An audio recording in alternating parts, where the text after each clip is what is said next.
Durante muito tempo, a soberania política foi uma meta inatingível para muitos dos povos localizados na África e na Ásia. Da segunda metade do século XIX até a década de 1950, vários povos estiveram subjugados aos ditames políticos das ricas nações capitalistas. Com o passar do tempo, a expansão desse modelo econômico e a concorrência comercial viriam a colocar as chamadas nações imperialistas em guerra por cada precioso palmo dessas regiões durante as duas conhecidas guerras mundiais.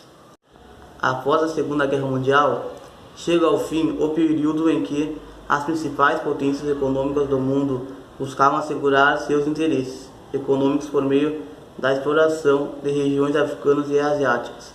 Em linhas gerais, o enfraquecimento das nações europeias, agentes principais no processo de colonização de tais áreas, não permitia o uso dessa política, que depois de quase um século foi responsável por conturbações e mortes em escalas nunca antes imaginadas. Além de contabilizar o enfraquecimento europeu, devemos ainda falar sobre a situação do ZEWA e União Soviética após a Segunda Guerra.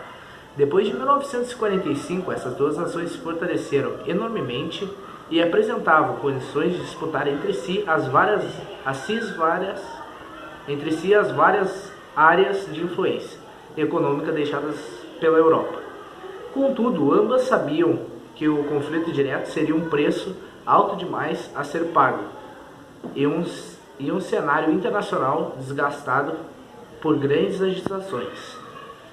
Não por acaso temos o início da Guerra Fria, tempo em que norte-americanos e soviéticos buscaram se aproximar dos governos independentes que se formavam regiões antes dominadas pela antiga política imperialista.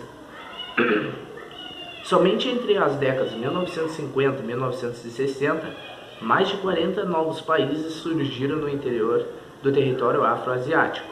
Neste meio tempo, o EUA e URSS participaram direta ou indiretamente dos conflitos que resolveriam o novo poder e ser instalado em tais países. Mais o que marcaram a disputa da Guerra Fria. A formação desses países também foi responsável pelo surgimento de um grupo geopolítico, conhecido como Terceiro Mundo.